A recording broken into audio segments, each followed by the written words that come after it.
Listen, so we need some food. It was Bad a boys late get night too as the hungry. Batmobile speeds off through the gates of Arkham Asylum. As it pulls get up, the guards rough. come walking down the steps stating, "Right this way, sir." Yeah. While the men walk, a familiar kitchen yet is nearby, different voice next to the asks, "How is he?" I can't stay The here. cell doors open and inside, can't do it. Bruce Wayne, Batman, sitting in his cell, chained up like the other inmates. One of the guards tells Jack Napier, the man who used to be the Joker, that he hasn't said a word. Batman gets up from his bed, towering over Jack, and big Jack guy, smiles, telling him, Yeah. "I'm in need of your Don't help." look right, huh? But how did things Trust turn out this way? The Joker free and Batman arrested? I guess I Began can a give year you a ago hand. on a night, Look, just like any other. Thor's- The Joker skating through the streets on a jet-powered skateboard, taunting Batman to follow him over the drawbridge. You wanna buy some- The Joker makes it over, but inside of the Batmobile, Barbara tells Batman that he needs to not jump. The ferry is down below, and if they fall, but Batman steps on the gas, rocketing over the gap onto the bridge. He follows Joker as he skates off the highway and onto some nearby buildings, and Barbara shouts that there are people living in those houses. How do you know that they won't crumble under the weight of the Batmobile? The Joker skates down by a construction site, flipping the handle onto a cement truck to pour all of its liquid cement onto the ground. But Batman, still having no regard for anything around him, skids through the cement, not letting off of the gas, sending a wave of cement at the workers. But before they could get covered, Dick Grayson races by on his bike, grabbing the workers and moving them to safety. The Joker pulls on ahead, and Batman stops the car as Dick pulls up, telling Barbara that she needs to keep a better leash on Batman. He's out of control, and Barbara shouts, "Dude, he doesn't listen!" Batman looks on ahead and chases after the Joker. So Barbara hops out onto Dick's bike, stating that he's getting worse, and Dick tells her she should have done what he did, leave. Batman runs on ahead, knocking over a security guard, and Barbara stops to make sure he's okay. But once Batman gets inside of the warehouse, the Joker yells, "Congrats on another great performance, partner! Can't wait for the police set of showing up for outrage! However, there always needs to be a bit of challenge to our relationship. Always raising the stakes, making each of us stronger each time." Batman starts heading up to the next level of the building, stating, "There's no relationship between us." And the Joker tells him, "Come on! We're Gotham's favorite power couple! And just like any couple, we're supposed to always fight!" Just then, the Joker comes out of the shadows wielding an axe, and Batman spins back, punching him in the face. The Joker yells, "We're a team! Just admit it! That's our whole dynamic! The only thing missing is the love-making!" Batman tells him, "That's the thing. Pretend that we're a team and it gives you some sort of purpose. You can't see the whole truth, it don't matter. Not to me, Gotham, or anyone."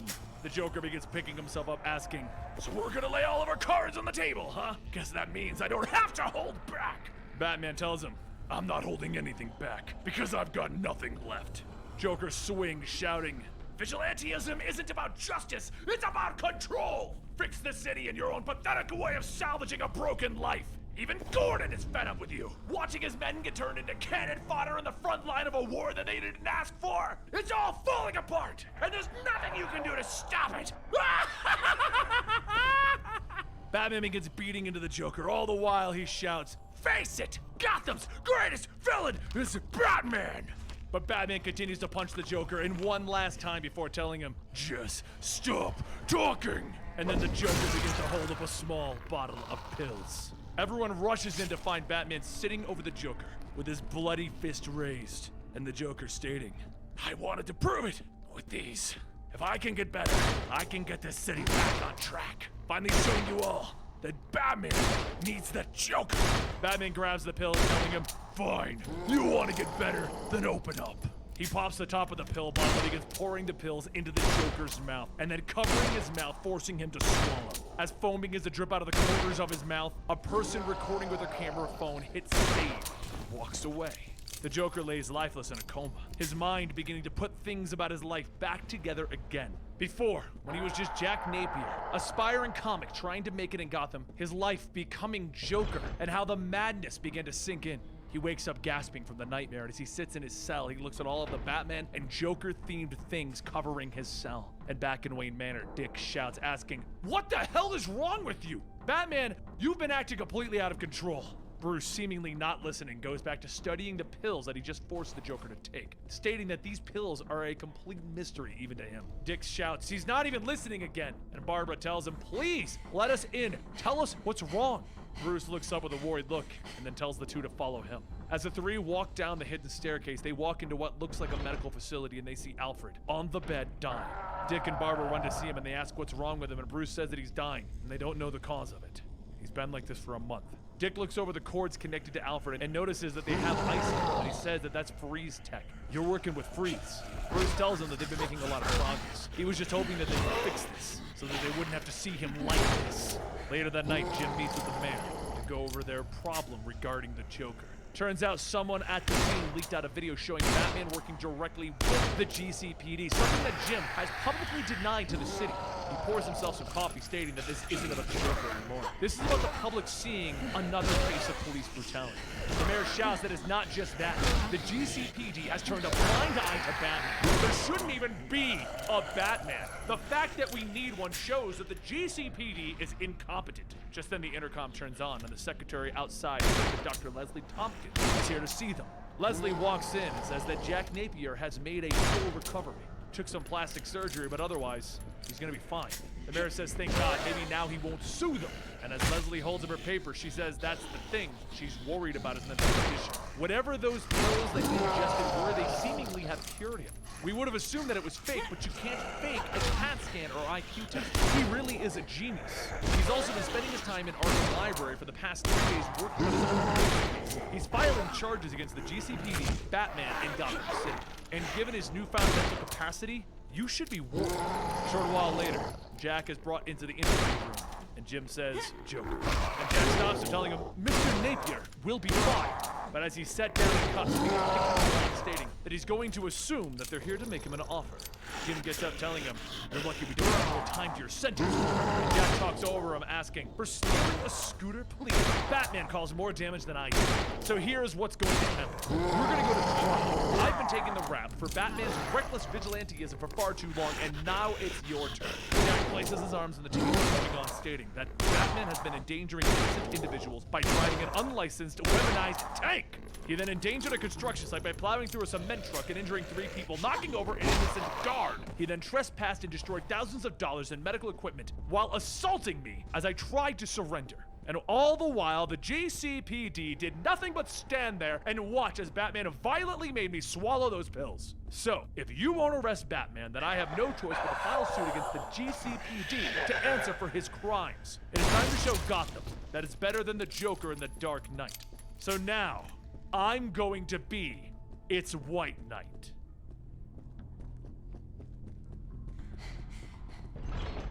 Jack Napier goes to trial. He tells the jury and the crowds that it is time for them to put away the criminal who is the root cause for all of this. The gatekeepers, the 1%ers who allow this kind of corruption to exist in their city. As the Joker, he served his time, and now it is time for Jack Napier to give back. Fight back against these gatekeepers, and then they can reclaim the city that they all love, Gotham. It didn't take long for the jury to reach a verdict, and that verdict was to let Jack Napier free. As Jack walks the streets of Gotham, he finds himself in one of his old hangouts, Zoinko's joke shop.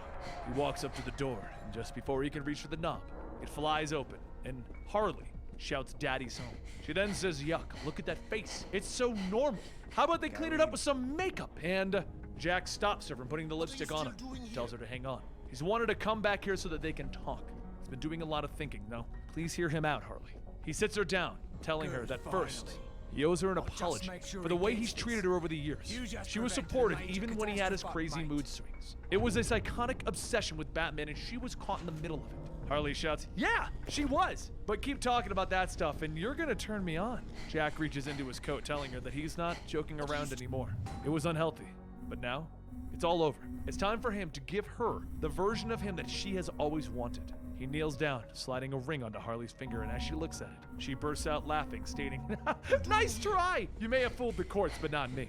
Jack says, "Puddin', I'm serious." And she kicks him in the stomach, asking, "What did you just call me? Are you for real? Whining about love and feelings? Enough with this crap. Now go put on some freaking makeup and let's go rob something." He reaches for his medicine, and Harley grabs him, shouting, "Stop with the pills! They're messing with your head. You don't need them, you need me." Jack tries to talk, stating, "But Puddin'," and Harley slams his arm back down, yelling, "I am not your Puddin'."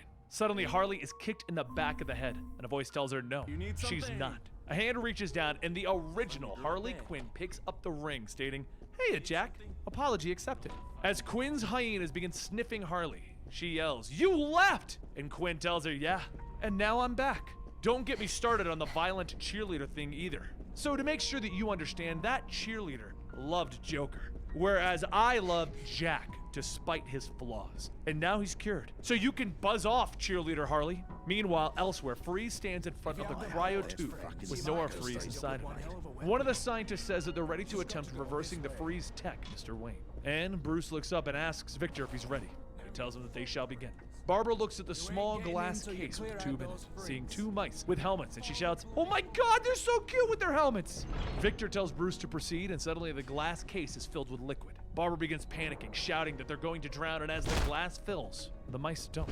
Victor lets the mice out, stating that it has been a success, and Bruce tells him congratulations. Without any more delay, Victor begins to pull the tubes off of his suit, stating that there is no time to delay. And Bruce yells, "Not yet! We have to observe the mice to make sure that they live." And Victor tells him that his help has been invaluable. He has given him a chance to save his beloved wife by harnessing technology pioneered by the Third Reich. Can't hurt to For look. that, he would like to thank both him and his father.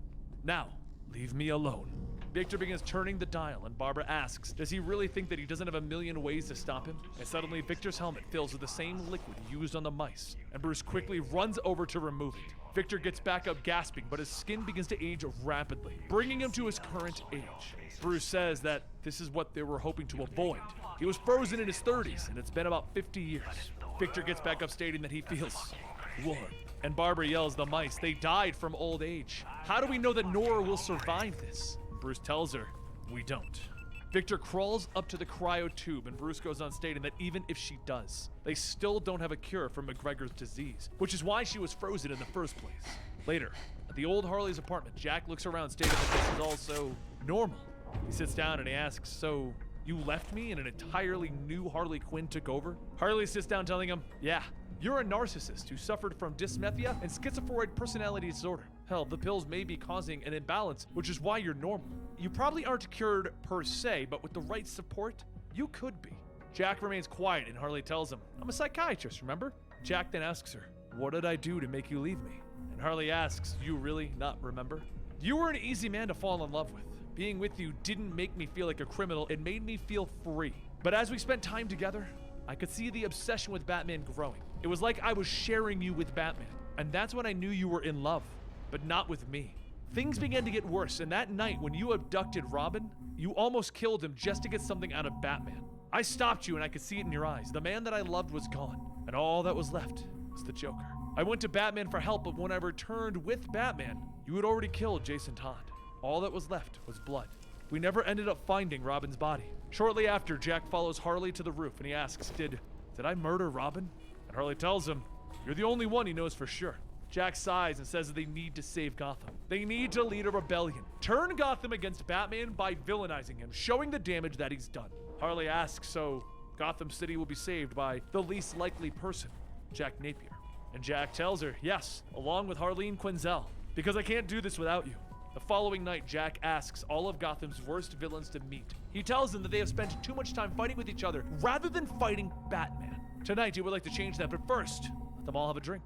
Everyone takes a sip of their drinks and Harley hands Jack Mad Hatter's hat. Everyone looks around asking where's Clayface, and Jack puts on the hat, telling them that he's here, more or less. What everyone doesn't know is that just prior to the meeting, Jack used the Mad Hatter's mind control to take control of Clayface. He had him dissolve into dust, and then Jack used that clay and put it into the drinks of everyone who is here right now drinking. The hat would have had so much more of a problem controlling a small army, but if they could control one person and maybe put that person into everyone, everyone's eyes begin to change green, and Harley asks if it's working. And Jack tells her yes, of course it's working. You bloody made it?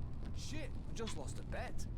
Well, no harm, no foul, right, mate? Over at Zonko's, the new Harleen begins to get dressed, stating that he's just a liar. After taking so many of those damn pills, like a damn drug addict, she's going to destroy the Joker legacy. The worst part, she's enabling him. Anything for her desperate romance. She's just holding him back. Think that he won't break loose, but the Joker, he's more than just a man. He's a riot.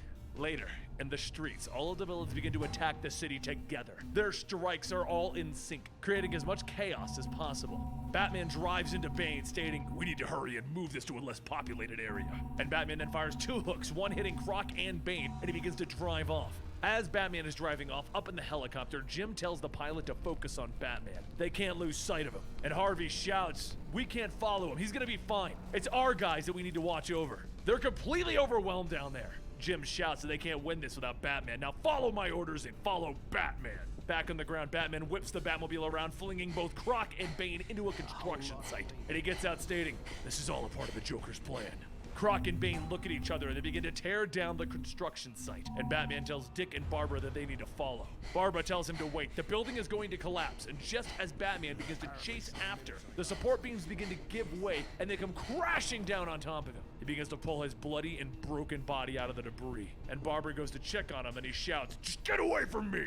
He crawls into the Batmobile, telling the computer to set auto drive, medical protocol, Wayne Tech hidden entrance. As it begins to speed off, Jim's helicopter touches down, and Harvey shouts, asking, "What are you doing? We just left the others. We used to be cops." Barbara looks back at Jim and asks, "What is happening to them?" As the cops clear out, Jack heads over to the law offices of Hill and Hill, where Croc and Bane created the destruction, and Harley says, "It worked." Jack tells her that it did. With the police busy with everyone, they could finally get what they came looking for.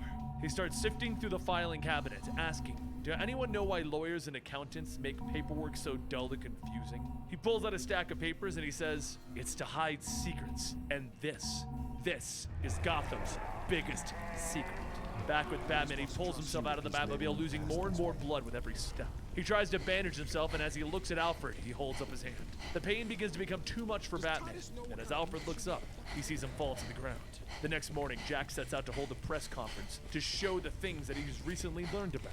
He tells everyone that, for too long, they've been the victims of Batman's reckless behavior. No one to hold accountable, not even the gatekeepers. But recently, I've obtained something that proves the 1%ers of Gotham want to drive our city under its control. They want to do that with the Batman Devastation Fund. The gatekeepers slipped it into the Natural Disaster Relief Fund. These records show just how much it costs Gotham each year to have Batman. And that number is $3 billion. That money was for floods and hurricanes that never happened. $3 billion on Gotham's only disaster, Batman. That is why Batman diverted the battle away from the downtown so that he could protect the rich people in the financial district by sacrificing Backport. Many of you do not trust me because I was the Joker, but let me use the Joker's knowledge of the city to remove the plague that has been haunting you.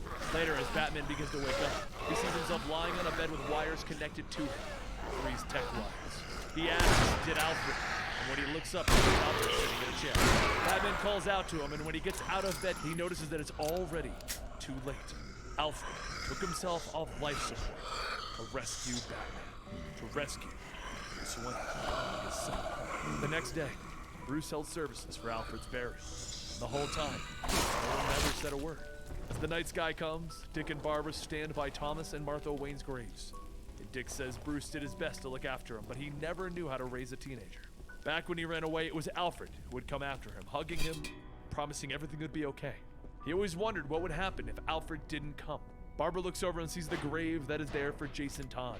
She asks who's that, and Dick tells her that he was the first Robin, supposedly killed by the Joker, but they never found a body. He lifts his bottle to take a drink, and Barbara asks, "Why wouldn't Bruce have told me that? That's huge." Dick goes on telling her that Jason was like a son to Bruce, closer than he could ever be. He takes a drink, and Barbara says, "Bruce is going over the edge. I need your help on this, Dick." Dick tells her that he's not a part of this anymore. He only came to the funeral for Alfred. And Barbara shouts that he may wear a different outfit, but he's still Robin. She grabs Dick by the collar, screaming that it's a fight between us and Bruce. Alfred was Bruce's moral bearing, and without him, there's nothing protecting Gotham. Elsewhere, the new Harley makes her way into a building asking where is everyone. Harley looks down and sees some clay and begins following the trail until she finds Clayface, lifeless. She notices the Hatter sitting off in the corner and pulls the mind control device off of him, and the Hatter shouts asking, "Who?" She tells him that her name is Quinzel, and Napier took the Joker. Until he gets back, she's standing in. Hatter says, so she's Neo Joker. And Neo asks, was Jack here? Hatter begins to say his riddles, and Neo shouts, "English, you creepy leprechaun!" And Hatter begins to explain that the Joker wanted to use his device to create an army. It's because it would be hard to influence that many that he used Clayface and fed him to every supervillain. Neo looks at Clayface and asks, is he even alive? And touches him. And that's when Clayface begins to turn to dust, only leaving his brain behind. Neo catches it stating that that's nasty, but she's pretty sure he's alive. She looks back at the Hatter, asking if he can override Napier's control. And Hatter begins to put on his control band, telling her, yes, as long as I'm closer to Clayface's brain. Suddenly there's a shuffle, and as Neo goes to check on it, she tells Hatter that he's welcome to tag along, but he better stop with the Alice in Wonderland crap. The door swings open, and as Hatter sees the room full of other superheroes, he says, holy smoly! Blew up good. Neo tells him, that's better.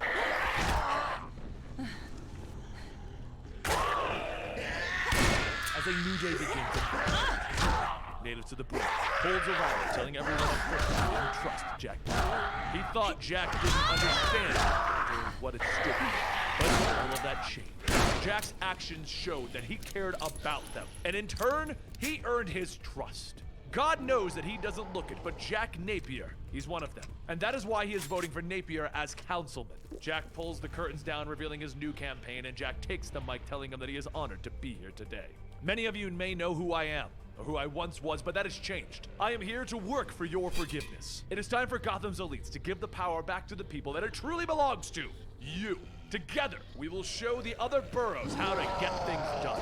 As Jack heads off stage to lead his protest, he stops before Jim from the CPD asking, I hear that you're here to stop my peaceful protest. Harvey tells him, you aren't marching without permits. And Duke tells him, that's funny, because we submitted our papers last week, and no one's gotten back to us. Harley begins yelling that he never got him, and even if he did, he doesn't help ex-cop turncoats. But while the two argue, Batman swoops down, taking both Jack and Duke down. Barbara shouts, asking, what do you think you're doing? And the crowds begin to shout at Batman, telling him, let him go. And Jack yells for everyone, stop, stop. Everyone, please back away so that no one gets hurt. I will go of my own free will.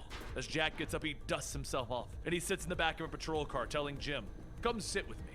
We have much to discuss. Later, at Jim's office, Jack takes a sip of his coffee and says that the first thing that he'll do as councilman is increase the budget on coffee because this is disgusting. Jim tells him, cut the crap. I don't care how many you've scammed. I know it's just another long con, so out with it. Jack says, fine. My idea is simple. I would like to redistribute the Batman Devastation Fund found in Mayor Hill's old firm and give it to the police force. With it, we'll create the Gotham Terror Oppression Unit, building up an elite task force with our best vigilantes, a squad of super cops. It would be a perfect compromise, mixing vigilantism with a group of Gotham's finest. We get Batman to work with us rather than against. Batman and the kids can keep their secret identities, however the vigilantes will wear GPS, body cameras, and play by the rules. It will allow for accountability. Batgirl is already frustrated with Batman, and Nightwing will follow her. With them, we can learn some of Batman's secret technologies. Please, look over my proposal long and hard. You'll see that the GTO is a good idea. As Jack leaves the precinct, Duke meets him outside, asking if they've already let him out. Jack tells him, I was never actually arrested. While Jack walks down the steps, Harley grabs him, asking, when did you become such a good guy? And Jack tells her, it's because you're there to keep me honest. Harley kisses him, telling him that she's proud of him. Now take her out for the night on the town.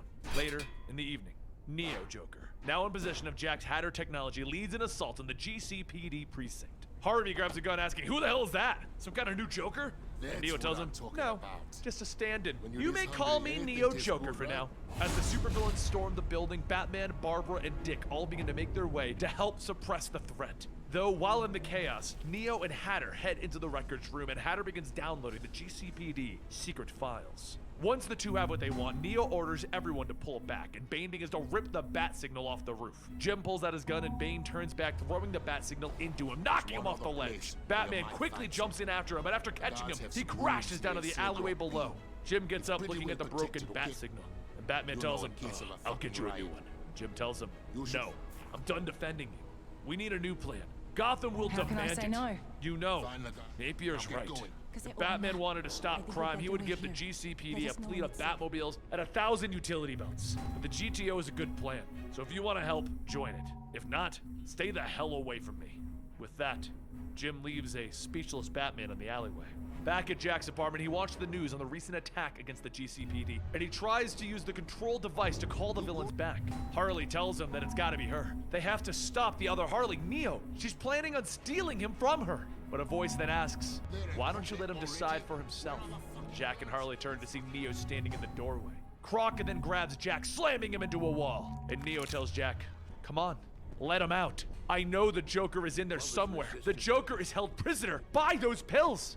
And Jack asks, what? You want to force me back into my psychosis so that you can reclaim your fake romance? It was never real. You were fake. Croc releases Jack and Neo pauses for a moment and says, no, you're just wrong. I just need to draw him out. The way I'm going to do that is I'm going to be the one taking control of Gotham. Joker's massive ego won't allow me to surpass him.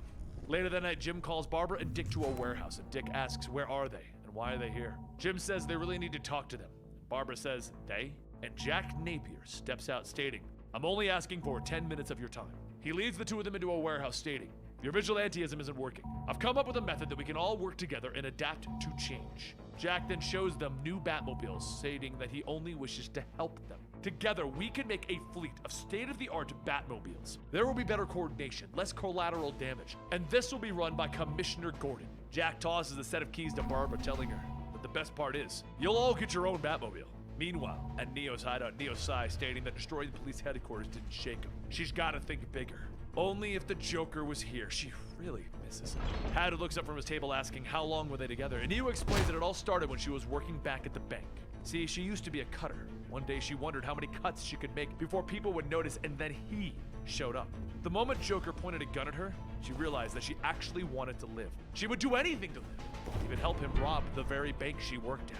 It may have been because she looked like Harley that Joker let her come along, and eventually he gave her one of Harley's old suits to wear. But after the bank robbery, Joker took time to bandage her wounds. And while it may have been Stockholm Syndrome, she started to believe that that is where she belonged. Hatter asks what was her name before all of this, and she tells him Miriam. Miriam Drews. Hatter then says that maybe it's for the best that she got away from him.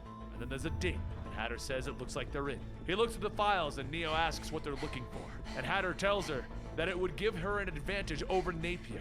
Neo reads through and finds out that there's a lot of security around Victor Fries. Wait, Fries was a Nazi. How old is he? The two of them begin to read the files, and Neo then looks at an old photo and asks, who is Fries shaking hands with? And Hatter says that is one of the wealthiest families in Gotham. Victor Fries, the Nazi, worked with the Waynes.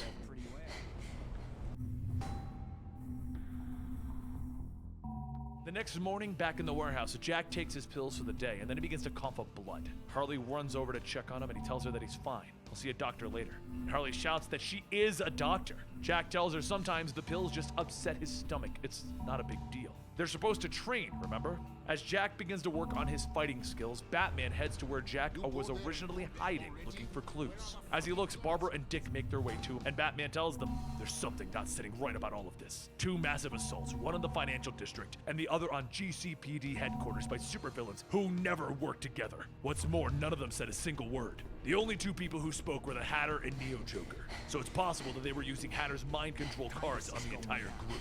Batman bends down to look at something, and then he pulls his hand back to discover it covered in clay. Dick tells him that none of them saw any of the Hatter cards, and Barbara asks what's on Batman's fingers. He tells her that it's clay. Clayface was the only criminal not here. He must be involved in this. He bags up the sample, and Barbara begins to say that there's something else. And Batman quickly says, you want me to join the GT? There's no chance in hell that I'm teaming up with Jack Napier and the GCPD's new attack force. Dick tells him that Napier has changed, and Batman tells him nothing has changed. Joker got out of Arkham and is trying to hurt Gotham with his latest scheme. We've all seen it before. Dick walks up to Batman telling him, yeah, until Napier breaks a law, there's nothing we can do about it. And Batman tells him, you want him to win, don't you? Because it'll prove me wrong so that you can believe that he's better than me. Dick tells him that he's just afraid that this will make him worse than Napier. That everything he's done was for nothing. That he took the wrong lesson from his parents' death. Batman pulls back to swing at Dick, but Barbara charges in, throwing Batman to the side. She then turns back to Dick shouting, you know what? You both suck. Why is it such a pissing contest between you? And why am I always in the middle? Bruce gave you everything, Dick. You don't get to talk to him like that. And Bruce, you need to carefully think about your next move.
because Gotham is losing its patience with Batman. Bruce stands on the ledge and, rather than answer, he fires a hook and swings off into the city.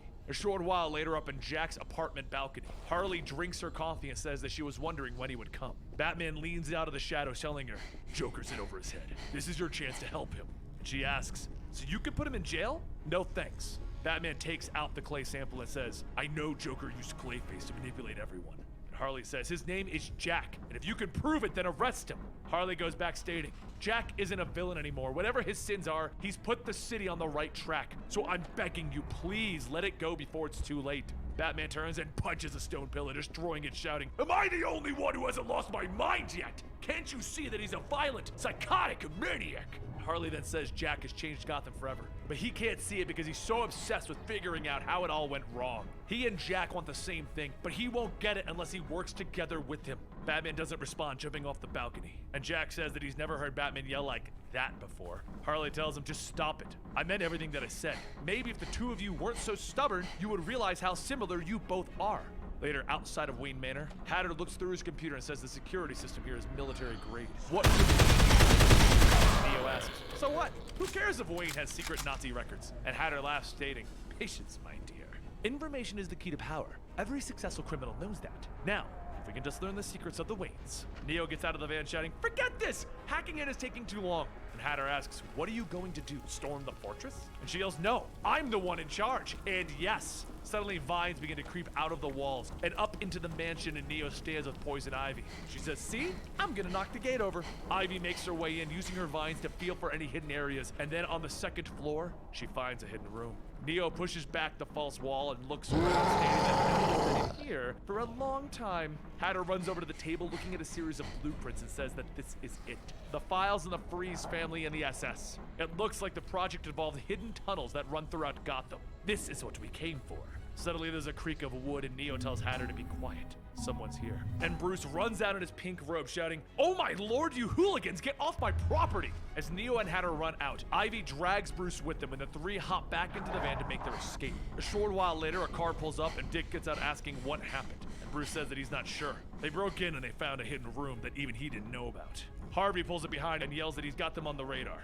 Nice robe, Mr. Wayne. Dick laughs as he gets back into his car and says, yeah, stay put, Mr. Wayne. The GTO will handle this. Up ahead on the highway, the Hatter tries to escape the GTO, and with a new fleet of Batmobiles, Montoya, Duke, Barbara, Dick, and Harvey all close in on her. Montoya and Harvey use their cars to pinch the van, and then the mind control villains begin to pull out, attacking everyone. While everyone begins to avoid the oncoming attack, there's a loud boom as Batman drives his Batmobile onto the highway, crashing into Harley's van. Up in the helicopter above, Jim shouts for him to stand down. The GTO have this under control. And Barbara then radios in asking, what are you doing? And Bruce tells her, protecting my family. And he steps on the gas. Batman's Batmobile begins to pick up speed, pushing the van closer to the edge until he rams both vehicles over. The vehicles crash into passing freight ships, causing it to crash into one of the support pillars, keeping the bridge up. But while this is happening, Batman ignores it, grabbing Neo, asking, what did you take from the Waynes? As Neo pulls back, her backpack opens, and Batman sees Clayface's brain with the mind control card in it. He asks, what the hell? And Neo snatches the backpack and kicks Batman off of her and begins to make her escape. As Batman gets back up, he looks at what else he grabbed and sees the pictures of his parents with Freeze. Just then, the support pillar on the bridge gives, causing the entire bridge to begin to fall into the river below. Once the stones stop falling, Jim flies by the wreckage and announces to everyone that he is putting an APB out. He wants Batman arrested. In the eyes of the GCPD, he is no longer a vigilante, he is a super criminal. Later at Freeze's lab, Freeze goes over the most recent data from his test, and he reads that his aging is irreversible. Then the paper is slammed down onto the table, with Batman's bloodied hand and the picture of his parents. He looks at Freeze and he tells him, start talking. And Freeze tells him that the Waynes are a family of many secrets. On to they, Bruce. Elsewhere, Neo and Hatter begin to follow the blueprints to an old abandoned tunnel. They walk in to find an old facility that used to be run by Freeze, and then Mad Hatter flips the power breaker and the lights come on. They see a giant machine mounted to the wall, and it's a large Freeze cannon.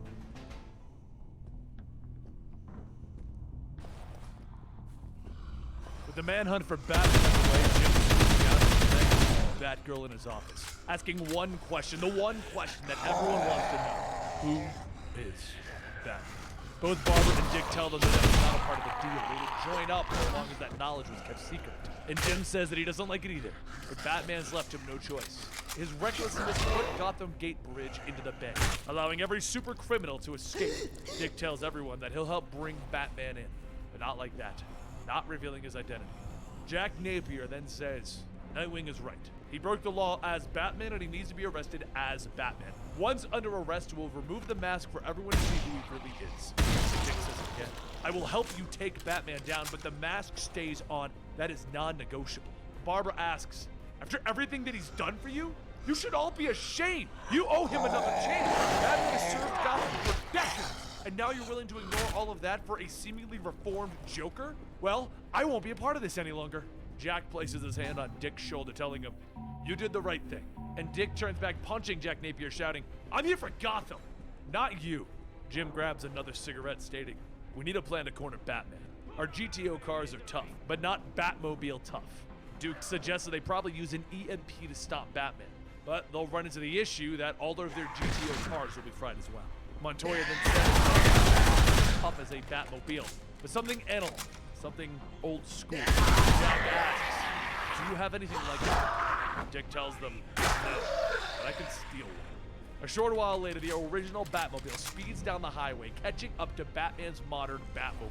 Jim, sitting inside blindfolded, asks if everyone's in position. And everyone calls out Roger over the radio, but from there, everyone begins to move into position to force Batman to take a sharp turn through a warehouse. The autopilot of the analog Batmobile follows Batman close behind, and once both of them are inside, Montoya calls out to light them up.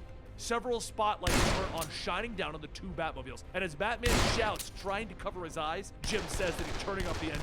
Now, as the EMP hits and Batman is still dazed with the lights, Jim takes off the blindfold and turns the car back on. He starts to give the Batmobile more gas, and he says that he's sorry for doing this, but someone's got to get through to you. He rams into the side of Batman's car, causing both of them to crash into the nearby power line. He then slowly crawls out from underneath the wreckage, and Batman tells him, he'll always be the Joker. We know this. And as Jim gets out, he coughs. Maybe. The Joker isn't our problem right now. It's Batman. Batman quickly jumps over the ledge to the lower streets, and as he does, a voice calls out that he's not easy to get over. Jack walks out telling him the fanboy inside of him is still rooting for him. Part of him never wants this to end.